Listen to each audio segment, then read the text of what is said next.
The Grand Tribunal of Electra floated in the void like a crowned parasite, black metal ribs encasing a pulsating core of energy. It was said to be the final voice of justice in the known galaxy. Today, it was a stage for mockery. Liana Vehl entered the hall not as a commander, not even as a citizen, but as a specimen. Her boots echoed with deliberate defiance against the seamless crystal floor. Around her, a crescent of alien dignitaries watched from their ivory spires, each seated on floating platforms arranged in tiers. They resembled gods, or thought they did. She stopped before the central dais. Above her loomed the High Arbiter, Zorathy of Luthael. Thin, glistening skin over a skeletal frame. 3 vertical eyes blinking in sequence. The voice that emerged from its proboscis was oily, practiced. Species 637A, designate, human. You stand before this tribunal under charge of destabilizing regional order, violating Concord protocols, and fostering dangerous emotional contagion. How do you plead? Liana didn't flinch. Her shoulders remained squared, her expression unreadable. I was not invited to plead. I was summoned to kneel. I decline. Murmurs rippled across the chamber. The Arbiter's crown of tendrils twitched. Obstinacy is predictable, Zorathy said. But noted for the record. From his left, a gelatinous mass representing the Fram Collective chimed in, its voice projected through synth translation. The primate species has shown consistent instability. Attachment to obsolete concepts, freedom, individuality, grief. These traits are antithetical to unity. A cascade of affirming pulses followed, alien nods, clicks, vibrations. Liana remained silent, her eyes scanning the tiers. She wasn't here to impress them. A screen flickered to life beside her. Images played without sound, protests on Earth, missiles launching from a clouded sky, children weeping beside collapsed structures. Exhibits 4 through 19, Zorathy said. Humanity's own broadcasts. You destroy yourselves without our interference. A low laugh echoed from a delegate on the outer tier. A species of crystalline wings and amber eyes. What madness is there in protecting them from themselves? Liana waited until the projection faded. Then she spoke, calmly. You show violence out of context. But not the hands that lit the fuse. Zorathy leaned forward slightly. Are you accusing the Concord of manufacturing your chaos? She didn't answer directly. Instead, she stepped forward. The restraining drones buzzed in warning. She ignored them. I request invocation of Article 88. Now the room stilled. Zorathy blinked all 3 eyes in sequence. Article 88, he repeated. A relic of founding law. It permits uninterrupted speech, up to 1 hour. And requires every present member to remain in attendance, Liana added. You wrote the rules. I'm merely playing your game. Zorathy hissed. Denied. Objection, came a new voice, sharp, clipped, from an insectoid observer of the Melek Syndicate. The request is procedurally valid. Several others nodded, or their species equivalent. A pause stretched across the chamber. Very well, Zorathy muttered, a flicker of annoyance in his expression. You have the floor, Commander. 1 hour. Use it wisely. She nodded once. Then turned to the audience not as a defendant, but as a storyteller. I won't show you numbers or data. You already have that. You've sifted through every pulse signal, scraped every memory core, interpreted our behavior through a lens designed to see us fail. But you haven't listened. She began to pace. Slow, deliberate steps. On Europa Station 6, when the oxygen tanks failed, 1 engineer stayed behind to reroute air to the children's bay. He died, alone, freezing in silence. His name was Hadi. He wasn't ordered to do it. No one thanked him. That is humanity. Silence. In Jakarta, under Concord curfew, a blind woman mapped a safe route for medicine runners using scent trails from spices. She coded it into a song. When they came for her, she sang it as she was taken. That is humanity. A few aliens exchanged uncertain glances. This wasn't legal defense. It was something else. You call us unstable because we mourn. Because we rage. But you don't understand what fuels that rage. We fight not for conquest, but for memory. For identity. For each other. Zorothy tapped a panel. These anecdotes are irrelevant. No, she said. They're everything. For the next 20 minutes, Liana peeled back the layers. Not propaganda. Not heroics. Humanity in its ugliest, rawest form. A soldier who disobeyed orders to bury his enemy. A child who taught her AI nanny to pray. A miner who burned his lungs saving strangers from a collapsed shaft. No glamour. Just choice. You call it contagion. I call it inheritance. The tension in the room shifted. Some delegates now leaned in. Others retreated behind dim visors. Something old and primal flickered behind their expressions. Then she changed tone. You want to talk about instability? About defiance? She lifted her wrist, displaying the Concord tracking implant. You hacked our news feeds. Fed us edited narratives. Introduced weaponized despair. And yet, here I stand. A muted hum from the audience. The beginnings of discomfort. We have your logs. Your black protocols. Entire cities adjusted to simulate aggression. Zorothy slammed a hand on his console. That is speculation. No, said a new voice, hesitant, cracking under pressure. Everyone turned. A young alien clerk, no more than an aide, floated upward from the lower tier. Pale, trembling, holding a data rod. The files, she's telling the truth. The room exploded. Shouts, pulses of language, rapid lights. Liana stood still, the eye of the storm. Zorothy's tone dropped to ice. You risk collapse of order. No, Liana said. You fear exposure. You engineered a future without us. But we didn't vanish. We adapted. We endured. She took one final step forward, eyes locking with the arbiters. And I haven't said my final words. Liana's words hung in the air like a virus the court couldn't name. Delegates shifted uncomfortably, some muttering in untranslated dialects, others glancing toward the young aide still frozen with the data rod in trembling hands. Zorothy's voice, once smooth and superior, was now terse. This breach is unauthorized. Return to your station. The aide, a pale of Ren barely into adulthood, remained hovering. His words came haltingly.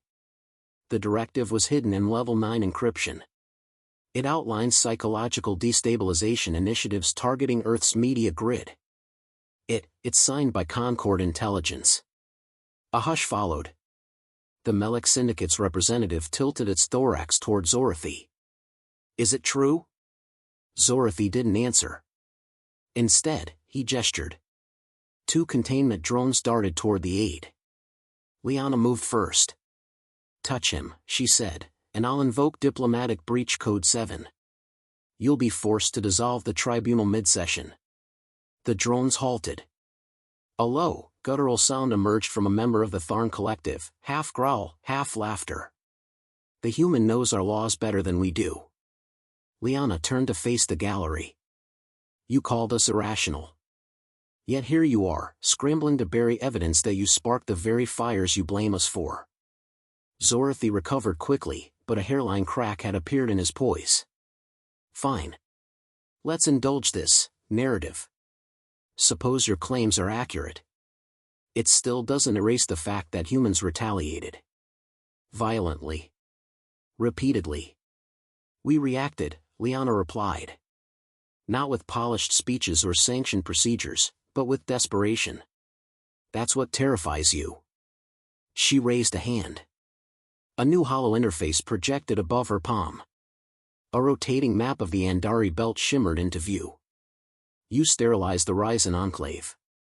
Claimed it was an AI malfunction.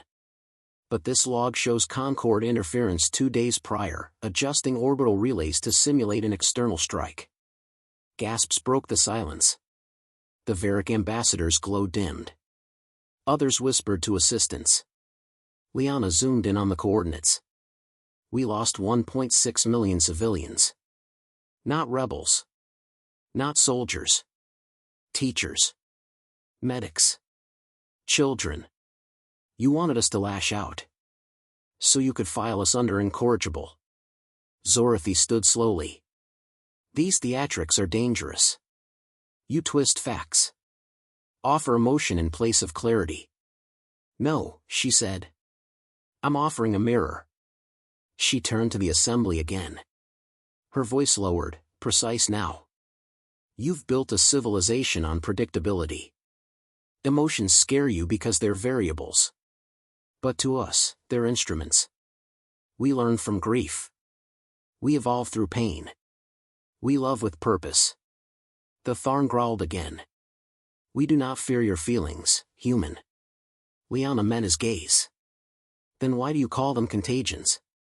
That silenced him. She looked at the young aide. Show them document D42. He hesitated. Then obeyed. The screen behind Liana shifted. A message appeared, Internal Concord Directive. Phase 3, trigger civil unrest via identity disruption. Seed doubt through holographic misinformation. Ensure Earth's perceived instability. Do not allow diplomatic intervention to reverse narrative. Proceed to justification cycle. Dead silence followed. The arbiter didn't move. We have thousands of pages like this, Liana said. Thousands. A representative from the Kaltari enclave hissed. You planted humans in our memory archives. Sabotaged our empathy nodes. Claimed it was rehabilitation. Liana nodded. You made us your experiment. And when we didn't break, just bent, you called us dangerous. A new voice, low and unsure, came from the back rows. An insectoid from a lesser-known system leaned into its translator. Why reveal this now?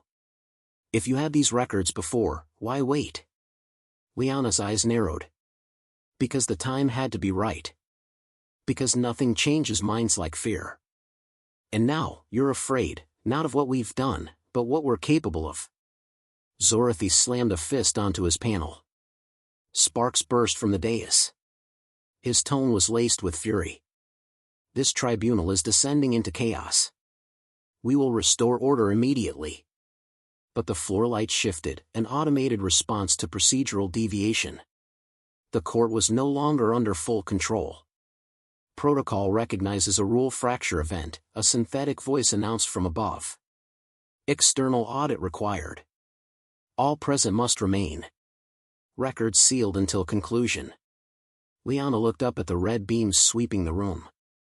You tried to put us on trial, she said, but you forgot the cost of truth. Her gaze swept the court once more. You think we're fragile. Unstable.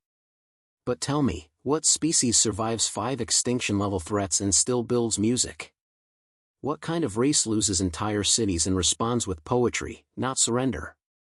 The room was no longer sneering. Some delegates shifted as if the air had grown heavier. You called our fire a weakness. It's not. It's what makes us human. And now that fire is inside your walls. Zorothy's voice turned to venom. Enough. You came here to defend your species, not incite rebellion. I'm doing both. He rose fully now, towering over her, 3 eyes flaring with harsh violet light. If you believe this circus will change our verdict. Liana cut him off. I know it won't. That's not the point. She stepped forward, unafraid. You think this trial ends in judgment. It doesn't. It ends in memory. And your memory is no longer your own. With a flick of her wrist, she sent one final file to every node in the tribunal. Survivor testimonies. Real-time reactions. Unfiltered. Unedited. Every species would now see humanity through humanity's eyes. That's what you're afraid of, she said quietly. Not us. You. The lights dimmed. The council sat motionless. Liana didn't wait for a response. She turned to her seat, folded her hands, and whispered. And still. I haven't said my final words. The hall no longer whispered. It listened. No protest came when Liana stepped beyond her designated zone. The hovering security drone stayed in place, waiting. Watching. The tribunal, once a fortress of composure, now teetered under the weight of collective hesitation. Zorothy stood stiffly, arms folded behind his back, jaw locked. He hadn't spoken since the files surfaced, damning, undeniable. To speak now would mean acknowledgement, and silence was all he had left. Liana scanned the tiers. Some delegates avoided her gaze. Others met it and didn't blink. I promised you my final words, she began, voice steady. And I intend to keep that promise. No one interrupted. Years ago, we sent an ambassador to your space. He brought poetry. Art. Translations of our history. Your response was to dissect his ship and upload his memories into a surveillance algorithm. A low gasp from the Kaltari section. Then came the whisper campaigns. Selective diplomacy. Data leaks designed to provoke panic. You didn't attack us with weapons. You attacked us with stories, false ones. She walked slowly toward the center of the dais. You feared that if our truth was heard, your citizens might question their own. So you labeled our species emotionally volatile. A risk. A threat. The air felt denser. Delegates leaned forward, not to debate, but to hear. But that was your mistake. You assumed emotions make us erratic. You thought grief would shatter us. Rage would consume us. Love would blind us. She stopped. It didn't. The screens behind her changed. Not charts. Not declarations. Faces. Human faces. Not smiling, not weeping. Just, enduring. In kitchens, fields, disaster zones. Soldiers and civilians. Artists and orphans. You studied our wars and missed our mercy. You recorded our riots and ignored the hands that rebuilt after them. You feared our anger because you never understood its roots. She turned to Zorothy. But I think you understand now. The High Arbiter's expression didn't change, but the faint tremble in his lower mandible betrayed him. For the first time in centuries, he stood in a courtroom he no longer controlled. You came here, he said, voice like metal drawn across stone, to avoid extinction. Not to incite it. I came here to speak, she replied. To leave no illusions. She paused, long enough that the silence pulled taut across the chamber. If Earth is destroyed, she said softly, it won't be the end. You should know that. A flick of her wrist. Another transmission beamed into the archive core. 5 years ago, we began something called Project Seedline. You didn't see it. You weren't meant to. The monitors changed again. Star charts. Coordinates. Not Earth. Not even Sol. We sent them into deep space. Cargo vessels, refugee ships, AI-guided hibernation arcs. Not to escape, but to embed. A shocked murmur rippled through the tiers. We send our memory, genetic archives, cultural records, neural maps. Into your systems. Beneath your colonies. Inside your own code. She looked around slowly, letting the weight settle. Right now, human dreams are sleeping inside your citizens. Inside your data farms. Your education models. Your navigational AIs. Zorothy's voice rose, tight and thin. You're bluffing. Am I? She asked. She sent one final signal. A red glyph blinked once on the master display, then vanished.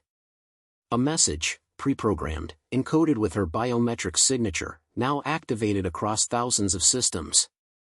She didn't need to explain what it meant. They would find out. Soon. Erase us, she said quietly, and you risk waking something far less diplomatic than me. the Tharn delegate hissed. A threat? No, she replied. A consequence. She stepped back to the center, composed as ever. You thought this was a trial. It wasn't. It was a mirror. You came here to judge humanity.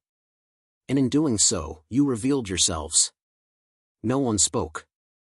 Zorathi's third eye blinked erratically. We'll deliberate. Liana tilted her head slightly. You'll stall. And that's fine. We've already won. She gave them a long look. Not angry. Not pleading. Simply certain. Because now you've seen it, what you feared. That humans don't fade quietly. We endure. We adapt. We infect history. And when you try to erase us, we multiply in memory. The chamber dimmed, as if even the lighting couldn't bear the tension. You don't get to decide our worth, she said. Not anymore. She turned, walked back to her station, and sat. No chains. No escort. The court remained frozen. One by one, delegates disconnected their feeds. Some left without a word. Others stared blankly into space. The Melek representative shut down its translator. The Tharn lowered its gaze. Zorathi stood alone, unmoving. And in the center of the tribunal, still glowing faintly, were Liana's final words. We were never yours to judge. We were your lesson.